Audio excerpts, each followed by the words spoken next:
کہ عرب کے لوگوں میں دو خامیاں تھی.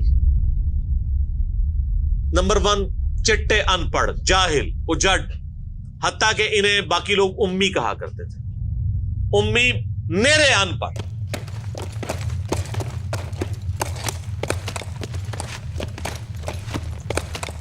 دوسری خامی تھی کہ یہ لوگ آپس میں لڑتے رہتے تھے، خاندانوں کے خاندان ختم ہو جاتے تھے. پانی پینے پلانے کے اوپر جھگڑا ہوا ہے تو 10 سال لڑائی ہو رہی ہے. یہ دو خامیاں تھیں. نمبر 1 چٹے ان پڑھ، نمبر 2 لڑاکو لیکن آپس میں. لیکن دو خوبیاں بھی تھیں. ایک خوبی یہ تھی کہ یہ ٹف ماحول کے عادی تھے، ریگستان کے رہنے والے، گرمیوں میں یعنی اتنے مشکل سفر کرنے والے، اونٹ کے اوپر مہینوں کے سفر تھوڑا سا ساز و سامان کے ساتھ. اور دوسری خوبی یہ تھی کہ یہ جب کسی کو زبان دے دیتے تھے نا، پھر گردن ہی کٹتی تھی، پیچھے نہیں ہٹتے تھے، چاہے کسی دشمن کو بھی زبان دی ہے. اللہ نے ان کی یہ دو خوبیاں یوٹیلائز کر لی کہ زبان دی اللہ کے نبی علیہ السلام کو، انہوں نے جس نے دی، پھر گردن ہی کٹی ہے. اور دوسری خوبی کہ وہ ٹف ماحول کے عادی تھے لیکن لڑتے آپس میں تھے. اللہ تعالیٰ نے ان کی خامی کیسے پوری کی کہ ان کو ایک لیڈر ایسا دے دیا جس نے سارے قبائل کو ایک جھنڈے کے نیچے جمع کر دیا، اور جہالت کے لیے دور کرنے کے لیے ان کو ان کی زبان میں کتاب دے دی. اب جس نے سورہ بقرہ، سورہ نساء، سورہ مائدہ حفظ کی ہوئی ہے، اس کے سامنے کوئی کرسچن کا پادری، کیا یہودیوں کا پادری وہ بیٹھ سکتا تھا؟ جتنے ان کے دلائل تھے انہوں نے وہ زبانی یاد کیے ہوئے تھے. تو وہ لوگ جو اپنے آپ کو سمجھتے تھے کہ ہم بڑے علامہ ہیں اور یہ امی ہیں، ان امیوں نے ان کو علم میں بھی الٹ کے رکھ دیا صرف ایک قرآن کی وجہ سے. اور اللہ نے لیڈر دیا، سارے عرب قبائل جمع ہوئے. وہ عربی جو آپس میں لڑتے تھے انہوں نے کبھی یہ سوچا بھی نہیں تھا کہ اگر ہم ایک جھنڈے کے نیچے جمع ہو جائیں تو ہم دنیا کی سپر پاورز کو الٹ سکتے ہیں، رومن اور پرشین امپائر کو. اور دیکھیں سر پھر کیسے الٹا ہے انہوں نے. ود ان 17 ایئرز ہر چیز اڑا کے رکھتی ہے. صدیوں کی سلطنتیں، لاکھوں کی ریزروڈ آرمیز رومن اور پرشینز کی پوری دنیا پہ حکومتیں کر رہی ہیں، جدید اسلحہ ہے. اور ادھر یہ بدو ہیں جن کے پاس اونٹ ہیں، گھوڑے ہیں، تلواریں ہیں. نہ منجنیق انہوں نے کبھی دیکھی، نہ ان کے پاس اس طرح کے ہاتھی بڑے بڑے جو پرشینز کے پاس تھے. بس چل پڑے، کلمہ پڑے اور نکل کھڑے ہوئے. پھر دنیا نے دیکھا کہ ہر چیز کو الٹ کے رکھ دیا، انہی کے اسلحے ان سے چھین کے انہی کو الٹ دیا. وہ ساری کی ساری بجلی کس نے بھری تھی ان کے اندر؟ اس کتاب میں.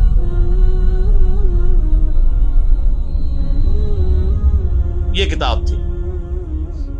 کتاب پڑھتے تھے، ایمان تازہ کرتے تھے. جہاد کا کیوں ذکر ہے اتنا قرآن کے اندر؟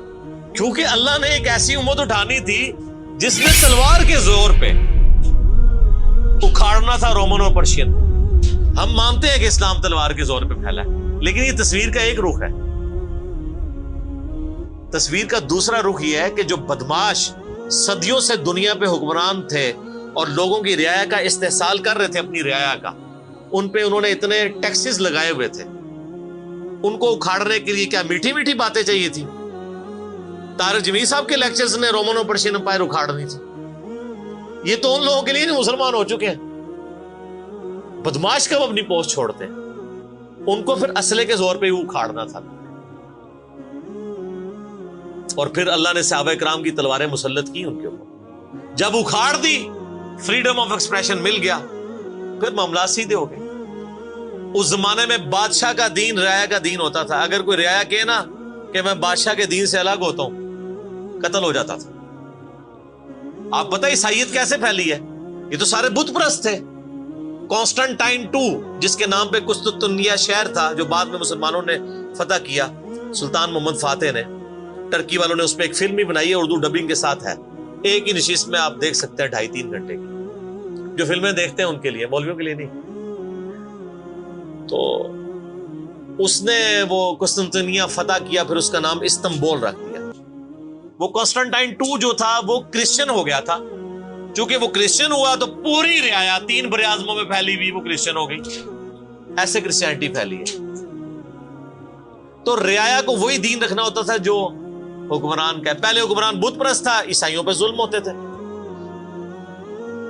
بعد میں جب حکمران ہی مسلمان ہو گیا، اس زمانے ظاہر عیسائیت اسلام کا ہی نام تھا، تو سارے پیچھے اس امام کے. یہ بڑا خطرناک معاملہ تھا. دوسری طرف پرشین جو ہیں وہ آتش پرست تھے، ان کے نیچے آتش پرستی کا دین چل رہا تھا. تو یہ پھر ضرورت تھی کہ فریڈم آف ایکسپریشن دیا جاتا. اسلام نے تلوار کے زور پہ ان کو اکھاڑا، ان کی بدماشیاں ختم کی، اور ایسی ختم ہوئی کہ بخاری مسلم کی حدیث ہے، نبی علیہ السلام نے فرمایا ان قریب کیسر ختم ہو جائے گا، پھر قیامت تک کوئی کیسر نہیں ہوگا. ہائے ہائے ہائے سر، یہ پروفیسیز اللہ کی تائید کے ساتھ ہی کوئی دے سکتا ہے. ان قریب کسرا ختم ہو جائے گا، قیامت تک کوئی کسرا نہیں ہوگا. دیکھ لیں 1500 سال ہو گئے ہیں، نہ رومن امپائر دوبارہ بنی، نہ پرشین امپائر دوبارہ بنی. حتیٰ کہ اب تو وہ کانسیپٹ ہی ختم ہو گئے، ملکوں والا کانسیپٹ آ گیا. اور اس زمانے میں یہ بات کرنا ایک ایسے شخص کا جس کے اوپر ایمان لانے والے گنتی کے لوگ ہوں، بہت بڑی بات. اور اللہ نے پھر اکھڑوایا. اور آج فریڈم آف ایکسپریشن ایسا ہے کہ آج تلاوت ہو رہی ہوتی ہے تو ٹرمپ بھی بیٹھ کے سن رہا ہوتا ہے. کیوں؟ حالانکہ وہ کرسچن ہے. فریڈم آف ایکسپریشن آ گیا. آپ جائیں امریکہ میں، آپ کسی مارکیٹ میں مسلح ڈال کے نماز پڑھیں، کوئی آپ کو منع نہیں کرے گا. الٹا آپ کے ساتھ سیلفیاں بنا رہے ہوں گے کہ یہ کیا ہو رہا ہے. تو پہلے کوئی سوچ سکتا تھا کہ فرعون کے سامنے کوئی نماز پڑھتا؟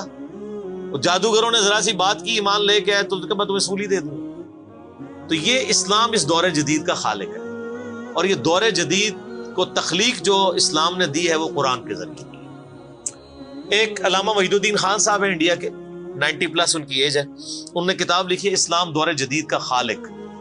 اسی ٹاپک کو ایڈریس کی، کمال کی کتاب ہے وہ، اور پڑھنے سے تعلق رکھتی ہے. آپ گوگل سے اس کا PDF بھی ڈاؤن لوڈ کر سکتے ہیں، چھوٹی سی کتاب ہے. انگلش میں بھی ایک کتاب لکھی ہے، گاڈ رائزز، خدا ابھرتا ہے. خدا پھر جو ابھرا ہے نا جی قرآن کے ذریعے. خدا کو تو خیر مخلوق کی ضرورت نہیں ہے، لیکن مخلوقات نے جو تماشا بنایا ہوا تھا نا، اس تماشے کو ہمیشہ کے لیے اللہ تعالیٰ نے اپنے پیغمبر امام اعظم سیدنا و مولانا محمد رسول اللہ صلی اللہ علیہ وآلہ وسلم کے ذریعے شرک کا خاتمہ کر کے قیامت تک کے لیے جو دین اسٹیبلش کیا اس کتاب کے ذریعے. اب یہ کتاب قیامت تک نبی علیہ السلام کا معجزہ ہے. یہ کتاب ہے سر جس نے دنیا پلٹ دی. اور یہ وہ کتاب ہے جو ہم صرف اپنی بچی کو جب رخصت کرنے لگتے ہیں نیچے سے گزارتے ہیں، ٹھیک ہے، اور چوم کے غلاف میں رکھ دیتے ہیں. اس سے زیادہ اس قرآن کو ہم کوئی اہمیت نہیں دیتے.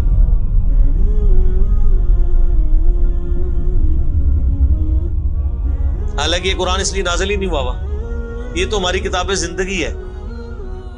لیکن ماشاءاللہ ایسی سازش اسلام کے خلاف کی ہے، کافروں نے نہیں، مسلمانوں نے پوری نیک نیتی کے ساتھ جنازہ نکالا دین کا، اور ایک سلوگن دے دیا، قرآن نہیں ڈائریکٹ پڑھنا گمراہ ہو جاؤ گے. قرآن میں بڑی بڑی مشکل چیزیں ہیں، اس کو ہاتھ نہیں لگانا. یہ یہودی بات کرتے تو ہم کہتے ہیں یہ اللہ کے دشمن ہے. مسلمان کہہ رہے ہیں، ہم کہہ رہے ہیں بالکل صحیح کہہ رہے ہیں. وہ میرا کلپ آیا نا پچھلے، لیکن اور ایک مولوی نے کہا ہے تو وہ اسلام 360 کے اوپر جو اس نے حملہ کیا ہے، تو میرا کلپ بھی اس پہ ریکارڈ ہوا ہے. تو پہلے تو لوگ کہتے تھے کہ ہم ہی باتیں کرتا ہے، اب تو ویڈیو میں لوگ ریکارڈ کرا رہے ہیں کہ جی قرآن ڈائریکٹ نہیں پڑھنا، آپ گمراہ ہو جائیں. اچھا آج تک آپ نے کبھی نہیں سنا یہ کہیں کہ فلاں مولوی کی کتاب ڈائریکٹ نہیں پڑھنی، آپ گمراہ ہو جائیں گے. یعنی مولوی کڈا سیاڑا ہے کہ اس کو طریقہ پتا ہے کہ میں نے بات کیسے سمجھانی ہے، اور اس کو ایسی کتاب لکھنی بھی آتی ہے جو گمراہ نہ کرے. اور اللہ کو ایسی کتاب نہیں دینی آئی کہ جو گمراہ ہونے سے بچا لے. قرآن میں کہاں ہے کہ یہ گمراہ کرتا ہے؟ وہ تو اللہ نے ٹانٹ کیا کہ جو قرآن پہ ایمان نہیں لاتے وہ گمراہ ہوتے ہیں. جو ایمان لے ہیں اور بات مان لیں وہ کیسے گمراہ ہوں گے؟ یہ تو تعریف کی ہے انہوں نے. تو اس کتاب نے جناب دنیا کی کایا کلب کی ہے، اور اس کا ٹیسٹ آپ تبھی فیل کر سکتے ہیں جب آپ عربی جانتے ہو تھوڑی بہت، یا پھر اگر آپ نے اردو میں ٹیسٹ لینا ہے تو آپ مولانا مودودی رحمہ اللہ کا ترجمہ پڑھیں، وہ اسی سوز و گداز کو ٹرانسلیٹ کرتا ہے اردو کے اندر۔ میں نے ابھی تک کسی اور بندے کے ترجمے کو نہیں دیکھا کہ جو ترجمے بڑے لوگوں نے کیا، احمد بریلوی صاحب نے، شریف تھانوی صاحب نے، ان دونوں کے ترجمے تو ویسے ہی وقت کے ساتھ ختم ہو گئے اس لحاظ سے کہ اس میں تو کئی الفاظ جو ہیں وہ پرانی اردو کے ہیں، ہمارے نئے بچوں کو تو سمجھ نہیں آتی یہ لکھا کیا ہوا ہے۔ ہم نے کئی سنگتیں ہلاک کر دی۔ سنگتیں پتہ کسے کہتے ہیں؟ نہیں پتا۔ کئی امتیں، انہوں نے امت کا ترجمہ سنگت کیا، اس زمانے میں وہ چلتا تھا، ٹھیک ہے۔ آج کل اگر آپ اعلیٰ حضرت کا یہ ترجمہ رکھے تو لوگوں کو نہیں سمجھ آئے، لیکن مودودی صاحب نے چونکہ لیٹسٹ اردو میں ترجمہ کیا اور پھر وہ سوز و گداز ٹرانسفر کیا۔ میرا چیلنج، آپ کوئی قرآن کی صورت نکالیں اپنی مرضی کی، باقی ساروں کے ترجمے رکھیں، پھر مودودی صاحب کا بھی پڑھیں، تو آپ کو لگے گا کہ آپ کا دل تیزی سے دھڑکنا شروع ہو گیا ہے۔ الفاظ کے چناؤ، پھر اس میں جو ردم ہے، اور وہ انہوں نے تفہیم القرآن کے مقدمے میں لکھا ہے کہ میں نے دیکھا ہے کہ ہمارا نوجوان قرآن ترجمے سے لے کے بیٹھتا بھی ہے نا تو بور ہو جاتا ہے، تو ان کا میں نے سمجھا کہ کیوں ہوتا ہے بور، کیونکہ وہ تو پڑھ رہے تھے اردو میں، اللہ نے تو قرآن نازل کیا عربی میں، عربی اس نے سیکھنی کوئی نہیں ہے، اور اردو نے جو ترجمہ کیا ہوا ہے وہ انہوں نے ترجمہ کیا ہوا ہے ایز اے اسٹوری بک۔ یہ تو کتاب زندگی ہے، یہ تو زندہ کتاب ہے، بلکہ مسلمانوں کی زندگی کا سبب ہے۔ صحیح مسلم میں حدیث ہے، اللہ اس کتاب کی وجہ سے قوموں کو عروج دے گا اور اس کتاب کی وجہ سے لوگوں کو، امتوں کو زوال دے گا، جس کو ڈاکٹر اقبال نے پھر شعر میں کہا، وہ زمانے میں معزز تھے مسلمان ہو کر اور تم خار ہوئے تارک قرآن ہو کر۔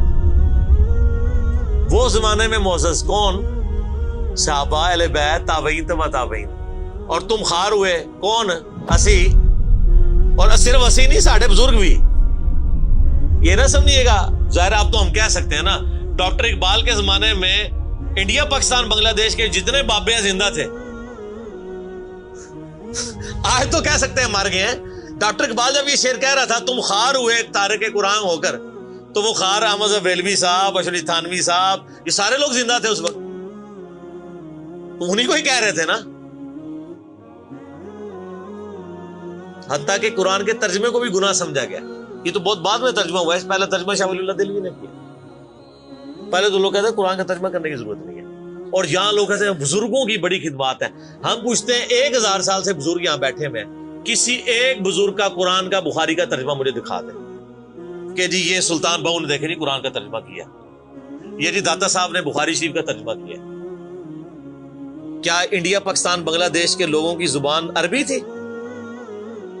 فارسی تھی نا، تو کسی بزرگ کو توفیق نہیں ہوئی ہے کہ قرآن کا فارسی میں ترجمہ کر دے۔ اتنا بڑا چھکا میں نے مارا ہے کہ قیامت تک یہ روئیں گے۔